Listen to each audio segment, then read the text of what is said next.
And that was just days, on weeks, on months of firefights, combat, seeing death, destruction, carnage.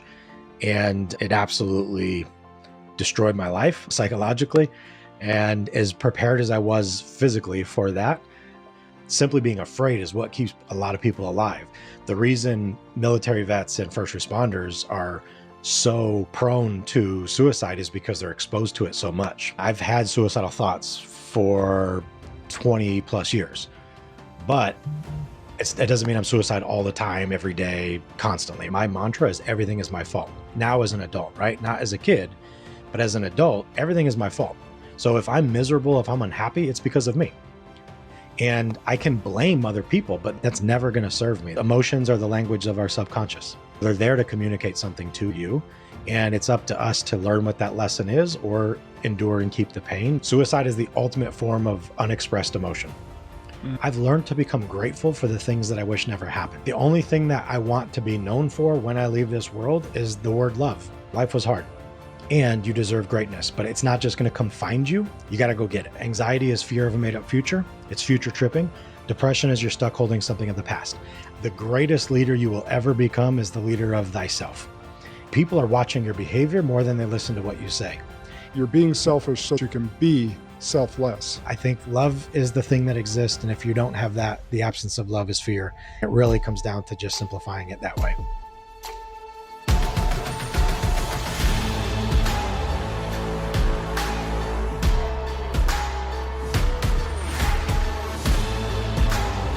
This is Sparta! Welcome back to Spartan Leadership. I'm your host, Josh Kosnick, and we have a special guest for you today. But before I get into that, you just got to know this is the Inspiration and Impact podcast. So you get the heavy hitters here, and we're going to have as much impact and inspiration on all you guys' lives today. So with me from the house today, I'm not in the studio, I'm in the house because we can do it like that. And I like to move around. We got some beautiful sunshine today. Today, we have a powerhouse guest, Joe Smarro. He's a Marine Corps vet, a former officer with the San Antonio Police Department, and a leader in crisis intervention. Joe co-founded Solution Point Plus, training law enforcement, first responders, and business leaders in mental wellness and de-escalation. You might know him from the Emmy-winning HBO documentary Ernie and Joe, Crisis Cops, or his TEDx talk, I See You. Joe's mission is clear: to bridge the gap between mental health and public safety while fighting to eradicate suicide among first responders. Today, we're talking about leadership under pressure, mental resilience, and the strategies that can help us all navigate crisis moments. Joe, welcome to the show, brother. Thank you, Josh. I appreciate it. And when I was looking into you, I'm going to be honest, I was a little offended. I'm like, why am I seeing him smoking cigars with all his guests? And now I got to do this from my house. So hopefully in the future, we can share a cigar together. That's right, brother. You get up here and we'll smoke one in the studio for sure.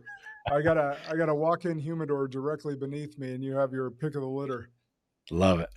I love it.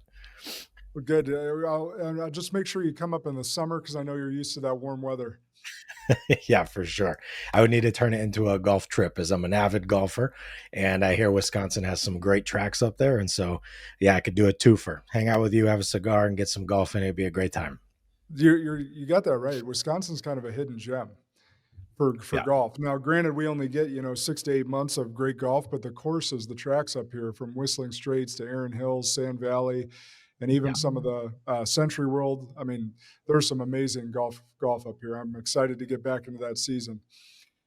All right, my man. So you transitioned from Marines to law enforcement to mental health advocacy. It's a quite unique journey.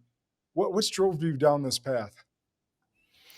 Yeah, I would say kind of discovering myself, right? The beautiful thing about the business that we've created, Solution Point Plus, is that we've created the solution to the problem that we are. And the only reason I joined, and I'm happy to get into it, but the only reason I joined the Marine Corps straight out of high school was because I was already a father. So I had my daughter my senior year of high school, not definitely on purpose. And the Marine Corps recruiter came in and was like, hey, don't worry, we got you. We'll take care of housing, healthcare. You don't have to worry about nothing. Now, this was in 2000. So it was pre 9/11. And I give hats off and kudos to everyone that joined post 9/11 because you knew what you were getting into. And for me, like it really was just like a logical next step to do the responsible thing after doing something irresponsible. And again, I love my daughter. She's 25 now, but it definitely wasn't ideal to have a kid in high school. And so I joined the Marine Corps, and then 9/11 happens, and I find myself deployed into Afghanistan right after 9/11. And I was like, this is different. Okay, I get it. I'm a Marine. I'm prepared for this, but also like something in my like 19-year-old self was like, this isn't ideal. Like, I don't want to do this. And then when we actually invaded Iraq in '03 was because Afghanistan was a pretty chill deployment for me, I would say. Like, we were doing some helicopter ops and taking over an air base, but really didn't see any action. But Iraq was very different. And when we invaded the country in March of '03, I was with the 1st Marine Division pushing up into Iraq up Highway 1. And that was a whole different animal. And that was just days, on weeks, on months of firefights, combat, seeing death, destruction, carnage. And it absolutely destroyed my life psychologically. And as prepared as I was physically for that, there's nothing in the world that can really prepare you psychologically for what you're exposed to over there. And then certainly to transition out. And that was the other part was, it was just kind of like, okay, you're done. You survived it. Good work. Now they throw this tax-free reenlistment bonus while you're over there. And I was like, not a chance, because I was already a father. I was deployed most of my 4 years. And so I got out, and it was like, what has a pretty low barrier of entry that kind of mimics this lifestyle and I guess policing. And so then I'm from New York originally, and I did not want to go back to New York because the winters and home wasn't a good place for me. And then I was stationed in Southern California, couldn't afford to stay out there. And so one of my best friends is actually the co-founder of the business now. We've been friends 25 years, but he was from South Texas. And he was like, hey, man, you should go to Texas. And I was like, dude, I am not a farmer. And he looked at me confused, and he was like, no, man, like San Antonio is actually a city with people. And I was shocked, but he was right. And so I moved out to San Antonio and got on the San Antonio Police Department back in 2005 and spent 15 years with them. And again, happy to have the conversation around all this, but I eventually joined a mental health unit, started out as a pilot project.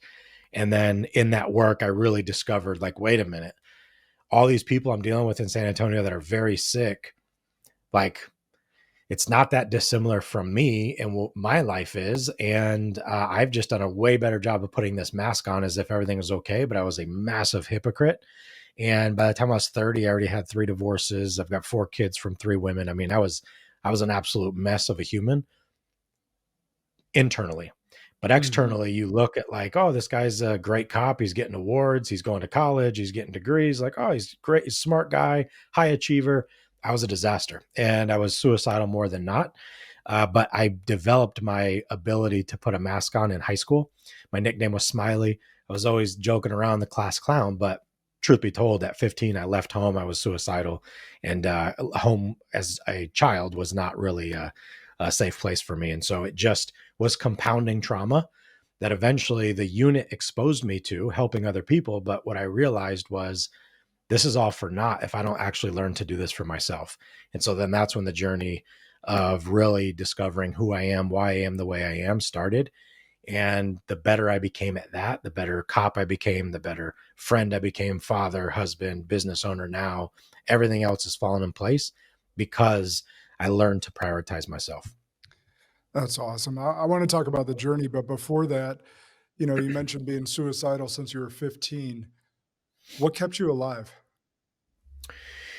Yeah, honestly, at that time, fear. I think the biggest thing that kept me alive as a kid was fear. It was the unknown, which I know now through all the work I do with suicide prevention and teaching about this, that fear is one of the greatest preventions, but that's not necessarily the best, right? Like hope is the best. Like having hope is the greatest antidote to suicide, but simply being afraid is what keeps a lot of people alive. The reason military vets and first responders are so prone to suicide is because they're exposed to it so much. So the fear starts, you become very desensitized to the idea of like, what does it look like? What if it doesn't work? How should I do it? And as a 15-year-old, I wasn't really exposed to it much, but as an adult, as a Marine and as a cop, like I have seen I don't even know, like countless, right? Probably close to 100 people that have died by suicide. And so in every way possible too, from shooting in the temple to the mouth, to the throat, to the chest, to the stomach, hanging, jumping, overdoses, cutting, drug over, like carbon monoxide in the garage, like you name it. I have seen it in my work. And so for me, thank God that I do all this work now, because now fear isn't the thing that keeps me alive. Like, and I'm just being straight up with you, Josh. Like I tell my therapist, I'm still in therapy actively now, but I tell her that as much as I hate this, it feels so true to me that when I leave this earth, it'll be by suicide. And I don't want to do that. I don't want to do that to my children, but it just feels like that is the inevitable thing.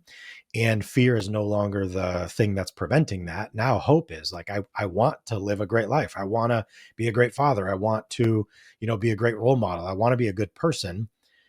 And it just feels like that thing will never escape me. And probably why I push so hard now on my business, and I left my job as a cop, and I no longer have a safety net. And this whole idea of entrepreneurship, I teach a class at Texas A&M about the mental health aspects of entrepreneurship, and how so much of the symptoms of like PTSD for combat veterans really mimics starting and running a business, right? Impulsivity. You got to be a little reckless. You got to be a kind of a risk taker and a thrill seeker. And it's, you're risking a lot. And it's like the drive and the motivation to succeed in business is there. And it's great. But I'm also like, well, yeah, because if none of this works out, or if this all just fails, then I know the outcome already, which that sucks. And again, my therapist actively works with me through this, but it's something that like stays with me, because it's been such like a baseline thought for more than half of my life now. And so as a 15-year-old, I would say fear for sure. Now it's more hope and trying to work through to heal, so that doesn't become the final chapter of my life. So what would you say to someone that has those thoughts now, or that might be listening and really identifies with what you just said there? Yeah, I would say it's a great question. And it's always difficult to answer this in the sense that I don't want people to think I'm minimizing their experience. And it's cliche for sure, but just hold on. Like, time is the greatest ally to suicidal thoughts, because again, I've had suicidal thoughts for 20 plus years, but it doesn't mean I'm suicidal all the time, every day, constantly, right? And so what I know is I have evidence now that when I've been in my darkest of moments, going through a divorce, or, having my house cleared out, my kids leaving, being taken away, moving to another city, in my darkest moments of like truly contemplating ending my life, I can look back now and reflect that like, okay, I didn't make that choice. And did things get better? Yes, they absolutely did. But what we know to be true is that you never give life an opportunity to get better if you make the choice to end it. And so it really is a matter of holding on. And then another thing is just like what I tell people is zoom out, right? When we're in our darkest, worst parts of our day or our life, we start to catastrophize, or we will think that like it never can get better. This is the worst. I'm tired of dealing with it's never. We'll use words like never and always. I'm always going to fail. It's never going to get better. And we catastrophize. And so time becomes this thing that's like the idea of feeling better or hope is so far away. But it's like, don't worry about next week or next month or next year or even tomorrow. Like, let's just look at the next 2 minutes. Like, can we just sit here for the next 2 minutes and feel this feeling? It sucks. It doesn't feel good. Okay, I can witness this feeling. I don't like the way this feels. This is terrible. But can I win over my emotions using my mind to say, while I acknowledge the fact that I feel really terrible right now, I refuse to take any actions from this place? Because when we learn that, like, you ultimately get to be in control of your life. Like, I know it's hard for some people to believe, but so many people project and blame external situations, environments, government, leadership, people for why they are who they are. And not enough people are taking ownership and responsibility. Like, my mantra is everything is my fault. Now as an adult, right? Not as a kid, but as an adult, everything is my fault. So if I'm miserable, if I'm unhappy, it's because of me. And I can blame other people, but that's never going to serve me. That's never going to feel good at scale or over time, to be like, it's always everyone else's fault. And sadly, there's some people that do that, right? And so if we can just learn to slow down time, just survive the 2 minutes, refuse to take any action from the emotional place you're feeling, just witness it, and then try to just imagine it like a cloud in the sky passing by. It's super slow, but if you look at it close enough, it is moving. And um, because emotions are the language of our subconscious. So they're there to communicate something to you, for you. And it's up to us to learn what that lesson is or endure and keep the pain. But to me, I always try to find the lesson in everything, even the painful moments. Yeah, that's so good. And I want to add to that because you've been vulnerable with the audience so far. And my longtime listeners know this, but my father-in-law took his own life in February of 2018. And I was driving my wife back to Indiana that night. And I promised her that I would never do that. And I want to say that that promise meant a lot to me because my word Yeah. is my bond. And because I didn't know what storms I was going to face after that. Right. And I faced a major storm 3.5 years ago, actually almost 4 years ago now. And I had passing thoughts. And I went back to the promise that I made and I zoomed out, like you said. And I said, that's just a thought and let it go. Letting it go, remembering the promise I made, and not making sure that that didn't become an ideation versus just a thought. Right. Yeah, really, really Yeah. good. Yeah, and thank you for sharing that, Josh, because I didn't know that. And again, it's something that affects all of us on some level, or if it hasn't, it sadly maybe will, just because how prevalent it is. And I appreciate you sharing that with me. And I think what's also important to mention is, like, while you mentioned your wife, like, it doesn't have to be a spouse, but having a positive, supportive person that you can confide in, that won't judge you, that won't shame you, and that will even be willing to do something like that, where you can make a pact or a bond or an agreement or a promise to someone that you actually truly care about and tell them, right? And because the thing that came up for you was the word I gave to my wife. And some people don't have that. Some people truly, and again, I think it's maybe more in their mind than they realize, because it's always like, anytime someone dies, whether it's natural or suicide, there's almost always this like outpouring of support and all these people that show up of like, oh my goodness, I cared about them, I loved them. But the person going through that feels like they're alone and no one sees them, no one loves them, no one cares about them. And so to bridge that gap, it's about being willing to be vulnerable enough to say, like, again, to take that mask off and reveal the truth of like, yeah, I'm not doing well right now. But this is a problem we have in our culture, which is like, especially as men, that a lot of men grew up in environments where they were only exposed to two emotions, and it was either like everyone's happy and it's good, or dad is mad, or mom is mad. It's like mad and sad is the only acceptable emotions. And then you get to be an adult and you're like, wait a minute, I'm having all kinds of weird feelings and experiences, but I don't know how to put words to these. And so then, because we don't want to look stupid, we start to just kind of play small. And what I tell people is, if when you don't listen to someone else's words, the behaviors will always tell the truth. And when people don't know how to effectively communicate what they're feeling, all you have to do is look at their behaviors, because patterns are always going to ooze out based on what someone's feeling. You can see someone that's self-sabotaging. You can see someone that's, neglecting themselves. You can see someone that is manipulating or triangulating or doing something at the expense of someone else that's feeding some type of insecurity. If you just look at someone's behaviors, you can learn so much about the emotions that they never learned how to communicate. And again, it's not about letting them fully off the hook, but also, how do we expect people to do any better if they don't know any better? And until we have a society, a culture, parents that have an education to understand this, public education that supports this, that really teaches kids how to effectively communicate, how to understand their emotions, so that we can raise the bar and have more emotionally intelligent people, men and women, this is going to continue to be a pattern that plays out, sadly, because to me, suicide is the ultimate form of unexpressed emotion, is Mm. essentially what it is. It's like, I don't have the ability to effectively communicate how I'm feeling.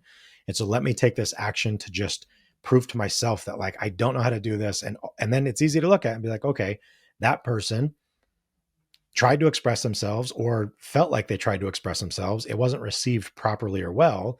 And ultimately it led to them making that choice, either because A, they were burdened with their own thoughts, or B, they didn't want to burden someone else with feeling or thinking anything less of them. And so then they just keep it to themselves.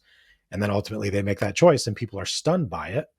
And if you just kind of look at the pattern of the life leading up to, and again, there's always going to be one-offs. There's always some cases where it's like, no, truly, there was no leakage. There was no signs. It just super bizarre. Those can happen, but that's not the majority by any means. Hey, Spartans, we'll get right back to the episode, but I want to take a moment to tell you about Spartan Valor Foundation, our mission-driven initiative to support veterans, military families, and survivors of human trafficking. Every day, 17 veterans take their own lives and over 17,000 children are trafficked in the U.S. annually. These numbers aren't just statistics, they're a call to action. Spartan Valor Foundation exists to fight for those who fought for us and to rescue those who cannot fight for themselves. We're raising $1 million by Veterans Day 2025, and we need your help. Our goal is simple: 100 ambassadors recruiting 100 people to donate $100 each. Every dollar we raise is split equally among 4 incredible organizations: Talon's Reach Foundation, Caleb House, the Headstrong Project, and the Boot Campaign, all working to restore purpose, healing, and hope to those who need it most. This is more than a fundraiser, it's a movement. You can donate, become an ambassador, or simply help us spread the word. Visit SpartanValorFoundation.org to join the mission. Now, back to the episode. Yeah, I even look back at my father-in-law's instance, and 2 months before that at Christmas, I'm in their laundry room with him with the door shut because he didn't want my mother-in-law or my wife to hear what we were talking about. And he was going through major business issues. And me being another business owner, I didn't know how bad he was mentally struggling. And I look back at that conversation now, I'm trying to help him solve a business problem, but that's not what he was talking about. Right. So Yeah. he was communicating something way different than a business problem through the verbiage of a business problem. But my limited understanding at that time was trying to help him through a business problem. And that's not what he was talking about. Right. So, all right, let's talk a little bit about that journey. Oh, go ahead. Yeah. No, and I was just going to, not that you're blaming yourself, but just to make sure you're let off the hook from, and again, that's not your fault, right? You were meeting him where he was, but back to my point, and this is just an assumption because obviously I don't know him, but instead of him sharing what he was actually feeling and experiencing and fearing, it was wrapped in a business problem. So you were bringing business solutions to solve it. But again, this is what, and it's so common with men, whether it's business or anything, achievement, accolades, sports, you name it.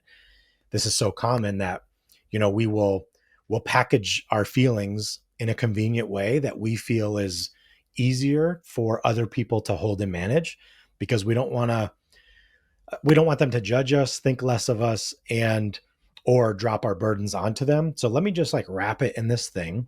And then, but we're never actually talking about the thing we're supposed to be talking about. And until we're willing and able to step into that truth and recognize that hey, listen, because to me, it's you can be both, right? I can have a business problem and this could be a byproduct of my unmet needs. And the truth is I'm suffering right now emotionally. And so I need help with this.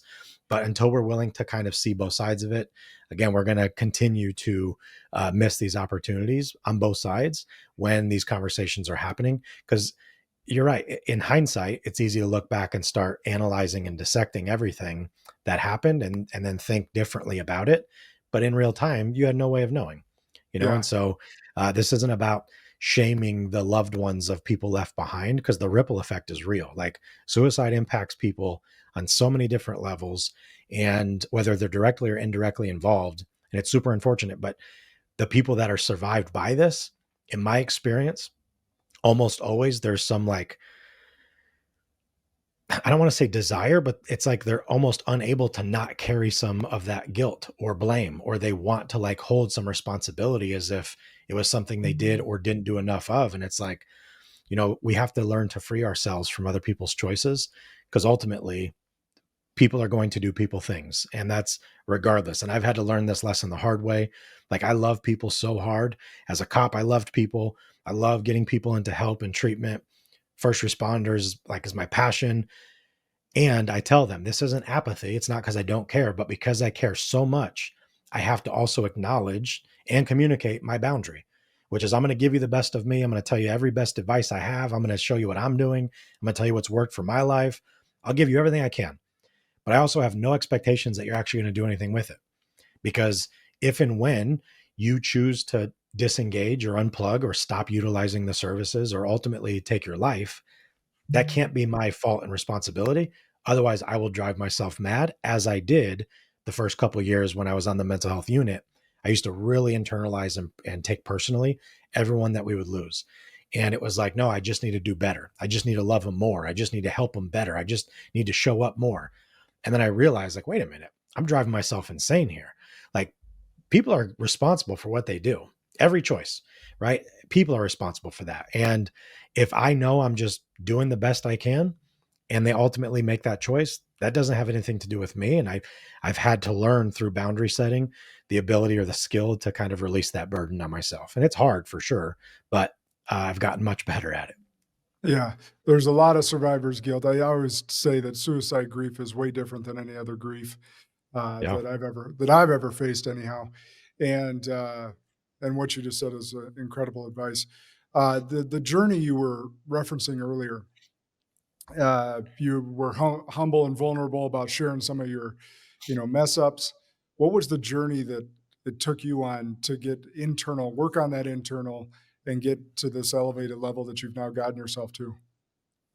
Yeah. So the trauma for me, big T story, started when I was 7, and my parents were married. I have a sister who's 3 years older than me, and my dad was in the Navy. We were stationed down in Virginia. He was on a 6-month med float. My mom started having an affair with another sailor. He frequently was coming to the house playing dad, and eventually turned to me and started sexually abusing me. And he's molesting me, making me do stuff to him. And this went on for a while. I eventually made an outcry. The outcry was not received to my mother, and the abuse continued. And at some point, it was a week, and this is what drives the work I do now. And I didn't know it at the time, obviously, but it like makes sense to me of like why this comes so easy for me now and why I'm so passionate about it. But it was a weekend during the day, late morning. My sister was taking a bath. My mom was sleeping on the couch, taking a nap. She used to be a smoker. And so I went into her purse. I grabbed a book of matches. I go into my bedroom on base housing. I shut the door. I lay underneath my bed and I start lighting match, trying to set my bed on fire. And it wouldn't catch. I didn't know mattresses were flame retardant. And so I just kept lighting, kept lighting. This is why, Josh, this is why I tell people, like, I knew I was going to be an entrepreneur at 7 because I didn't give up after the first match went out. I was like, oh, no, you don't. And I just kept lighting.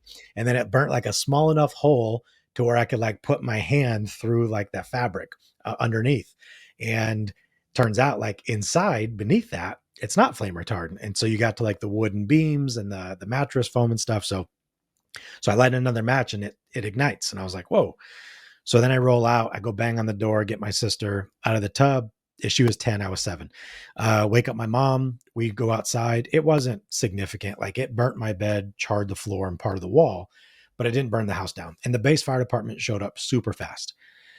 And I'll never forget this. They go and extinguish the fire. My sister, mother, and I are standing outside, and the fireman walks out. Now, I believe truly that people are doing the best they can with what they have based on what they know. Like, I believe that to be a true statement. And so no hard feelings to this fireman. I hope he had a great life, but he came out real aggressive to me. And this was my first like introduction to the knife hand before I joined the Marine Corps. And so he leans over and real like stern in my face. And he's like, young man, if you ever start another fire again, you'll spend the rest of your life in prison. Do you understand me? And I was like, whoa, prison. Like, oh dude, I don't want to go to prison. I started crying. I'm terrified, but pause right here. So we have and I actually just, in my book that's out, Unarmed, I have my techniques in there. But one of the things we teach in our de-escalation protocols is CCRTC. That's our Solution Point Plus de-escalation protocol. And CCRTC is curiosity. Everything starts with curiosity, leads to connection, which develops rapport, establishes trust, and gains compliance. So you've got curiosity, which is focus on the person, not the problem. What else could be true? And if in that moment, that fireman would have been like, okay, wait a minute. All human behavior is communication. Surely this is not a 7-year-old arsonist. We've never been called out here before. Instead of me threatening him, let me just, I don't know, ask him a question and like pull me to the side, be like, hey, buddy, come here. Like, tell me what's going on. Like, why did you set your bed on fire? That's a curious behavior at 7. Like, why would you set your bed on fire? But instead of him offering me an opportunity or hope to make an outcry, he threatened me. And now I tell parents and I tell first responders, think of how often you're out there threatening people in the community, teens, adolescents, kids that are doing these things, tagging walls, stealing stuff. Like, you just see it as a crime. You see it as a thing to be punished, but you're not asking them like, why? What's going on at home? Why are you doing this thing? Because it is a communication tactic. Now, yeah, there's a consequence for sure. But for parents, like if your kid gets in trouble at school and your response to that is just to take away their phone or take away the PS5 or unplug the PC and that's it, and just say you're grounded, I promise you what's going to happen in that moment is in their mind, because something's going on. I'll use my example. My son, when he's 17 now, he was 15. I never have a problem with this kid. Never get called home, never get emails, nothing. I get an email, hey, Gavin's being disruptive in class. I don't know what he was doing. He kept talking. I gave him 3 warnings. He kept doing it. He's trying to be funny. So I had to remove him, send him to the office. Totally out of character. Now, when I got the email, I was pissed. And I'm like, what? I was like, instantly, I'm like, oh, heck no. I'm mad. And right away, I'm like, I want to react to this. But then I was like, whoa, slow down, buddy. Like, what do we teach here? And so then when I talked to him, I'm like, hey, man, listen, I got this email. This is not like you. And I'm disappointed because you did this thing. But it also tells me something else is going on. And so while I am disappointed, I also still love you. And I'm genuinely curious what's going on. Now, it was weird for him. He's like, no, nothing. She's making it up. She's like exaggerating. I'm like, stop it. And it took probably 5 minutes for him to realize, like, I'm not letting this go. But eventually he told me he was going through a breakup with his girlfriend. I didn't know about it. Cool. So if I didn't get there, here's what would have happened. The story that would have been created is when I go through something sad, I get punished by my father or society or school. When I'm feeling a sad emotion, there's a negative consequence. So that's not a good thing. I better never feel that. Now that happens all through kids' lives. And if as parents, we're not willing to hold the other side of that open, all you're going to do is create a monster where they're going to shut down. They're not going to know how to express themselves. They're going to associate a negative or bad or sad feeling with being in trouble or fear. And so they're going to try to posture and overcompensate and everything else. It's going to create problems.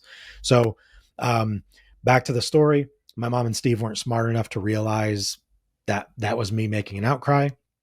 And so the abuse continued. At some point, my sister calls our grandmother up in New York, my dad's mom, tells her what's happening. She calls my father on a naval ship and tells him what's happening. He's granted emergency leave. He flies home, and then all hell breaks loose. He ends up fighting with him. He ends up getting arrested. The Navy just kicks him out the next day. And so in about a week period, 96 hours or so, my dad learned his wife's cheated on him, his kid's been molested, and he just lost his 12-year military career. So we move up to New York. I didn't go to school 3rd grade. I was in and out of therapy 3 days a week, in and out of court. My mom fought for custody. She had no chance at the time. She ended up marrying Steve once her and my dad's divorce was final. She had a kid with him. So I have a half brother from my abuser, which has been awkward. He's a great guy. It's just been challenging to like emotionally connect.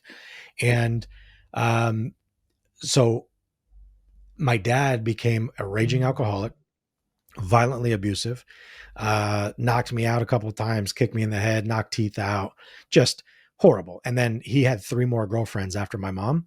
Every one of them openly cheated on him. So I had my mom cheat, my dad's 3 girlfriends cheat, all up to 15. And so all I believed was love isn't real, relationships don't last, everyone's on the take. So I had serious abandonment issues, massive insecurity, and which is why, and I don't say this to be funny, but my drug was women. Thank God it wasn't alcohol or heroin or meth or opiates that would destroy my professional career.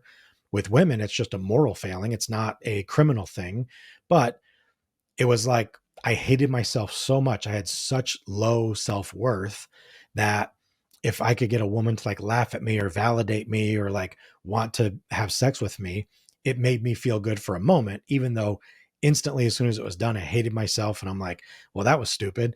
Now I have all this regret and shame I've got to carry. And I would just punish myself and then I would do it again.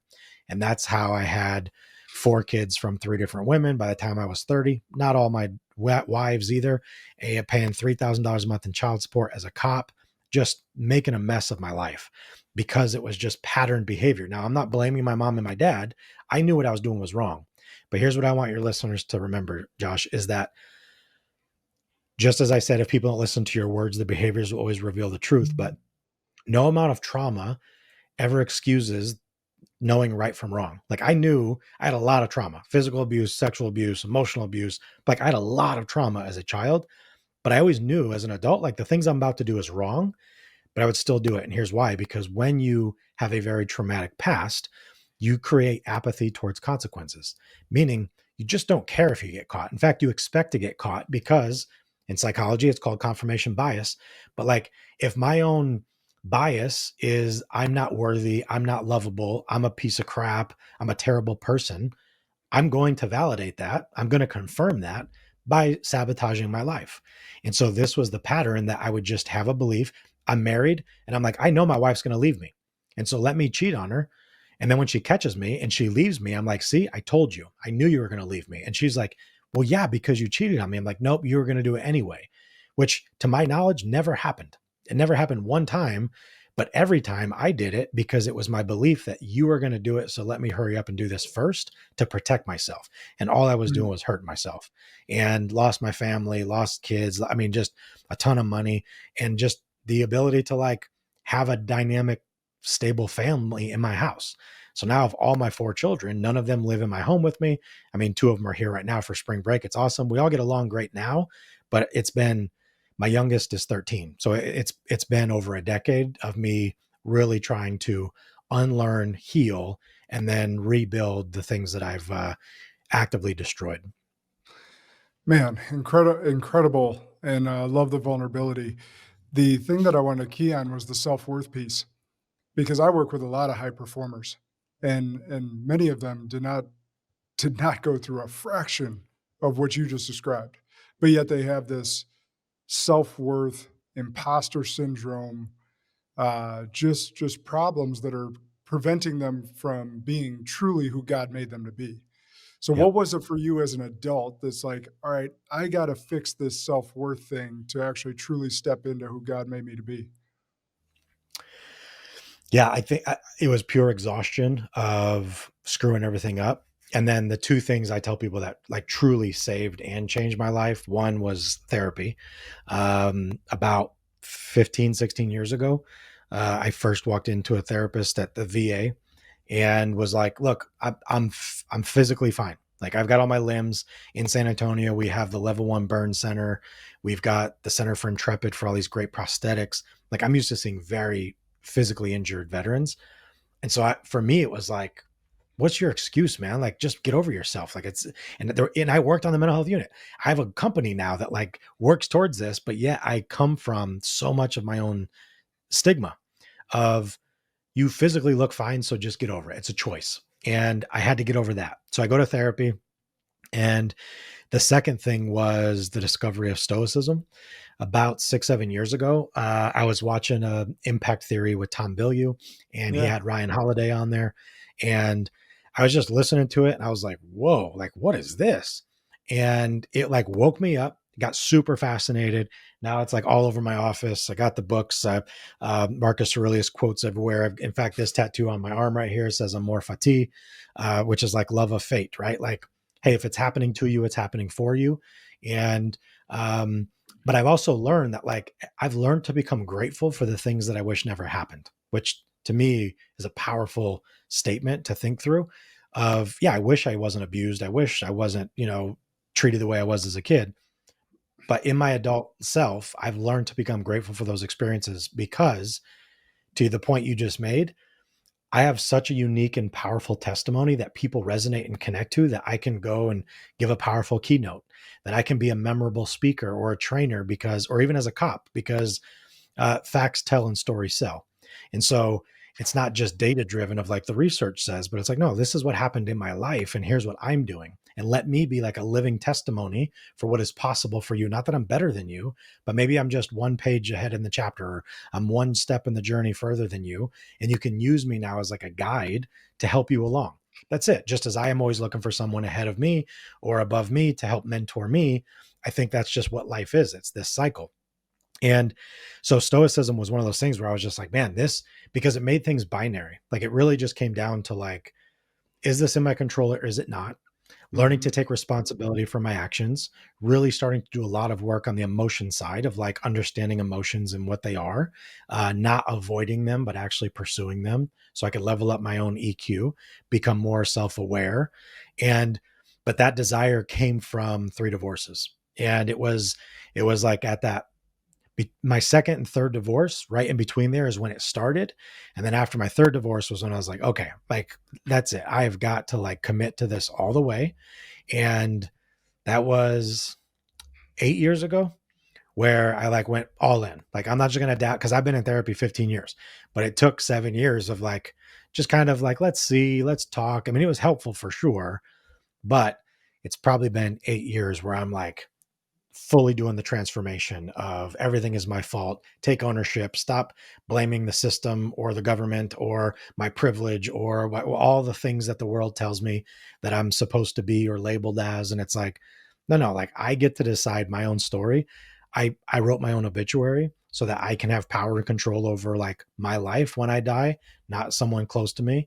And truly, like the only thing that I want to be known for when I leave this world is the word love. That's it. Like that dude loved hard. And there was a stint there where he loved inappropriately for a long time, but like that guy loved everybody, right? Like that guy, there was no judgment. It didn't matter who you were, what you believed, what affiliation, what political, what, like he could see the inherent value of everyone because he so badly craved it and desired it of himself from other people too, to just say like, hey, here I am. I've made all these terrible choices. Please don't hold me to my past because I'm actively working, trying to improve them. And it's not about fixing, but it's just about unlearning and relearning better ways to what I call maximize the human experience. Man, that's awesome. Let's go a little more granular. By the way, I love Ryan Holiday. Great books for anyone that Yeah. hasn't gotten into his stuff. Well, how about some daily practices? Because obviously Yes. therapy has been a big one for you, but that may or may not be daily. But what are some daily practices someone could latch on to that's worked for you? Yeah. So every day I wear this pendant on my, it's a compass. And that compass is a reminder that what is true north for me. So like path of least resistance. What do we have to do every day to make sure we set ourselves up for success? Also, on your phone, right? For those of you proper and you have an iPhone, and I know Proper. people with Androids are like, yeah, people with Androids are like, no, you can do that on Androids too, but like actually no one cares. But on your, I'm just kidding. On your phone, you can name your alarm clock, right? Most people use their phones as their alarm. So I name my alarm clock, and my alarm is, it says, I am a 9 and I deserve greatness. Now I'm not rating myself a 9. The 9 is my adverse childhood experiences score. So ACEs, something a lot of people don't know about. Highly recommend your people Google it, take it. It's 10 questions. It was done in the early 90s, 91. And it was a large epidemiological study that looked at the enduring effects of trauma in childhood, all prior to 18, how it affects public health into adulthood. So the highest score you can get is 10, which is not good. That's the worst. And I'm a 9. And so it's a reminder of like, hey, don't forget where you came from. Life was hard and you deserve greatness, but it's not just going to come find you. You got to go get it. So that's my first reminder of like, let's go attack the day. So my alarm goes off. I turn it off. I sit up, I breathe, I ground myself. 3 things every day, 3 questions every day to start my day, which is where am I? Because I'm on the road about 25 days a month with my company. I travel a lot and speak and train and keynote and seminars and everything. So I'm gone a lot. But so if I'm in a new city, if I'm in a hotel or whatever, so every day it's the same. Where am I? Why am I here? Who contributed to this day?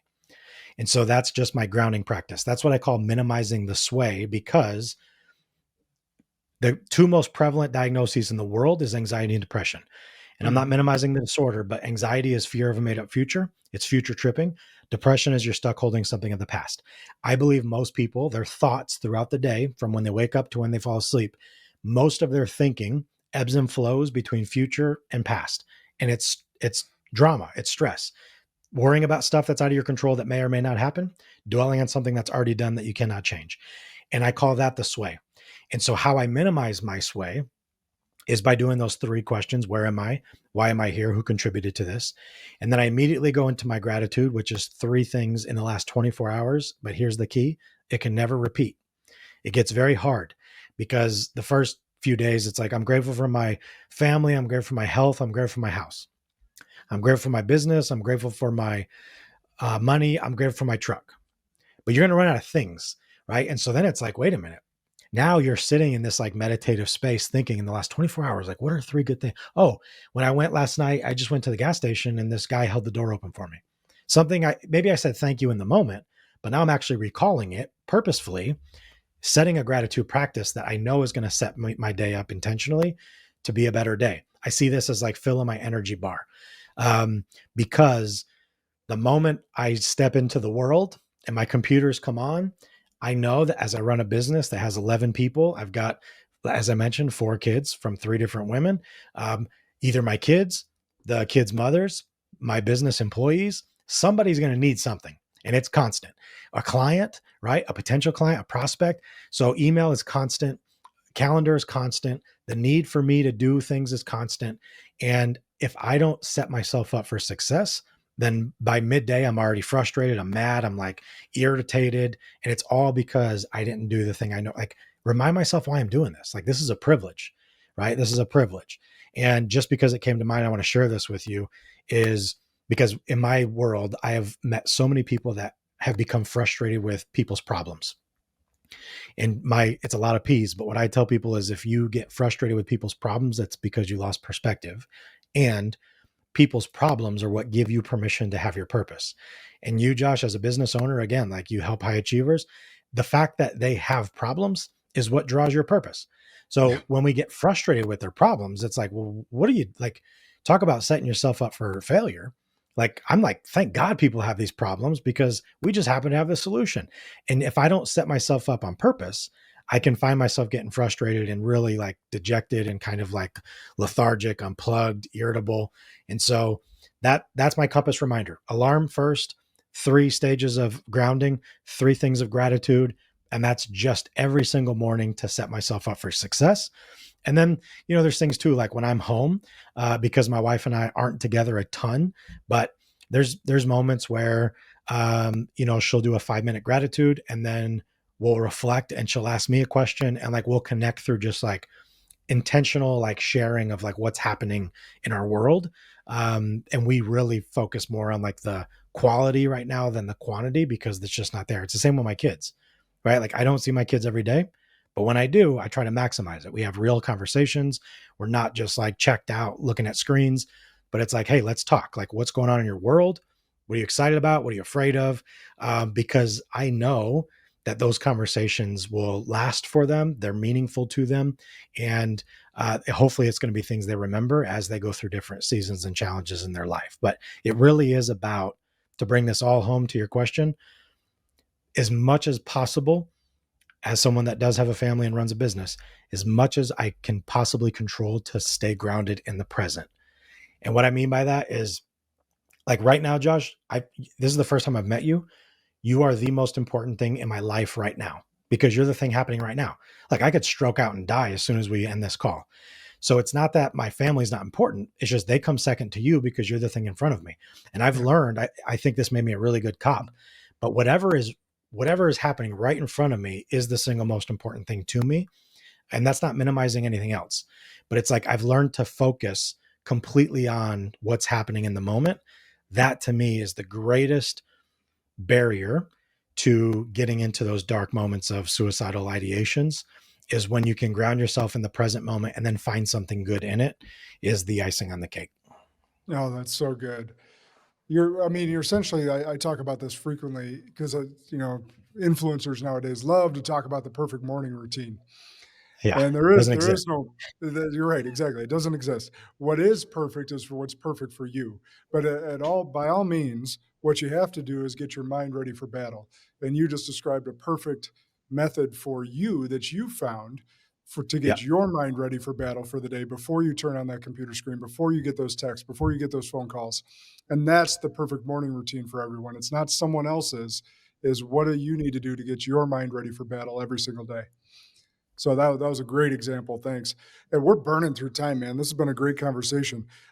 Because you're a business owner and because you're helping a lot of other business owners talking all over, having a big impact, I thought about this question, like, what's one piece of advice you'd give leaders who want to create a culture of mental wellness in their organizations?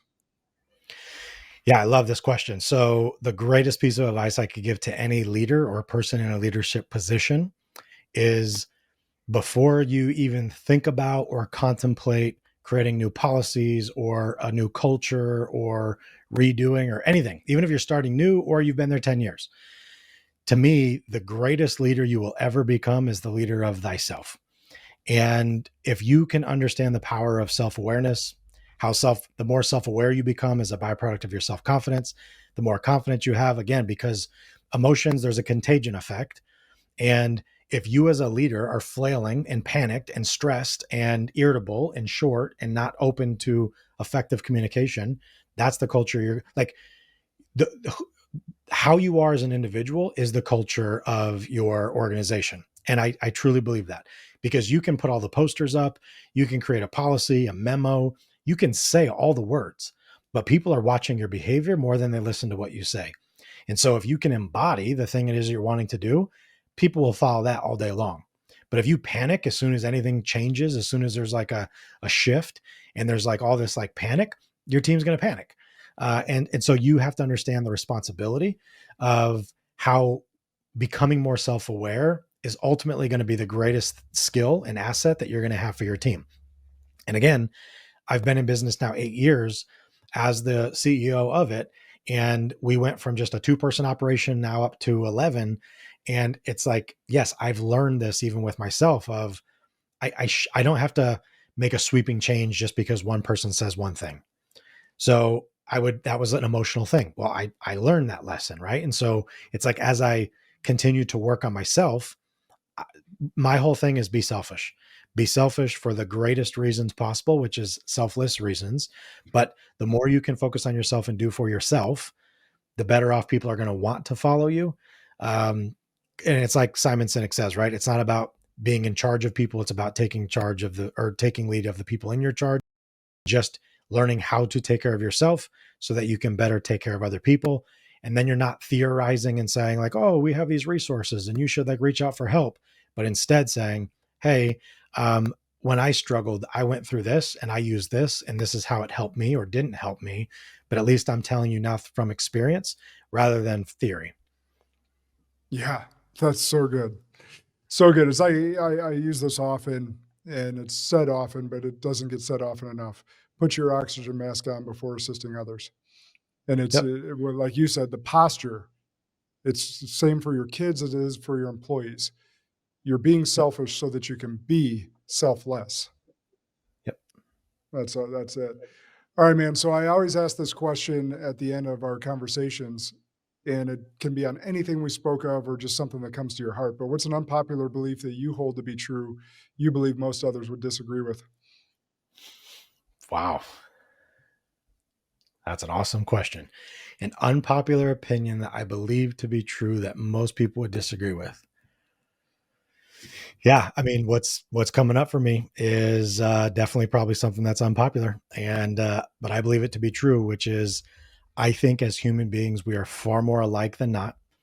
I think the reason we're so um, drawn to differences is because we want to believe or buy into our own victimization and hype that society created for us. And I think that if we're really honest with ourselves and we could get to the place where we accept it and believe that the only thing in life is love and fear, if you're not operating in love or from love, then it's out of fear. And that's where everything else comes from. That's all the stereotypes, all the isms, the sexisms, the classisms, the racisms. And I know that they are real and they do exist, but I also believe a lot of it is embellished, catastrophized, or carried on in our own minds because it feels good to be a victim to something, right? The fact that I'm told that, of course, you would say or think that because you're a white man and you have that privilege. I didn't have any control over how I was born. None of us did. And so it's not about like, I'm not going to shame the fact that I was born as a white man, like in this country. And I don't think anyone should. And I don't think anyone should be shamed for being born, how they were born, when they were born, where they were born. But if we can just get to the place where we realize, like, what is the goal of this? Like, we're only here for a short time. Like, we're a blip in this grand universe. We get so distracted by stuff that's emotional without actually having an understanding about it. But if we could just get to a place where we realize, like, what feels good for me? Like, I want to be around people that like are willing to have great conversation, that want the best for themselves and other people around them, and that they just want to die well. Like, I think a lot of people, most all people want that. The problem becomes when you turn on TV, media, news, the world around you, and you start to allow this idea of edutainment influence the way you believe. Because here's what I believe, Josh, is that 99% of people, your belief systems are inherited from family, parents, school, society. They're not yours. And so we have so many people that are just shells of a version of the person they were always meant to become. And people are playing way too small because they try to fit into a mold that was created for them by somebody else and not for their best interest. And so that was me spewing from the heart, and maybe we'll catch some hate, but I really believe that. I think love is the thing that exists. And if you don't have that, the absence of love is fear. And it really comes down to just simplifying it that way. Certainly not from me. Double stamp, retweet, all of that. That was awesome. Thank you, brother. No, that was very well said. You're speaking from the heart. I'm sitting there going, nodding my head like, yep, all that. Yeah. Well, good, man. This has been such an awesome conversation. I love how you just wear your heart on your sleeve. You're open, honest, vulnerable, and leading by example. That's what I believe we're called to do. Where can people follow you, pick up your book? What's the best ways for people to really get to know even more about you? Yeah, Instagram, LinkedIn, Facebook. It's all Joe Smarro. And I also have a website, joesmarro.com. The book is on there, or it's on Amazon. It's Unarmed, Joe Smarro. And then the company website is all spelled out, solutionpointplus.com. So the company website, solutionpointplus.com. Personal website, joesmarro.com, and you can get the book on both of those. And if anyone that listens to this made it this far and actually reaches out to me on Instagram and connects and sends me a message, I'll pick 3 that if they do that, I'll actually send a free signed copy of my book to you, just saying you listened to this episode, made it to the end, and connect with me and send me a DM. I'd love to give you a free gift just for your time.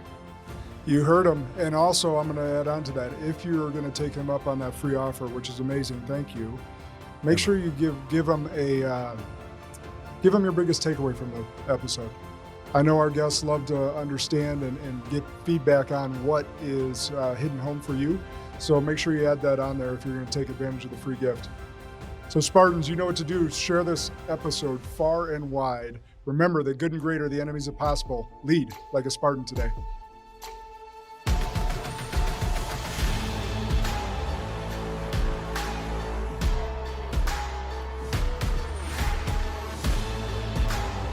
This is Sparta!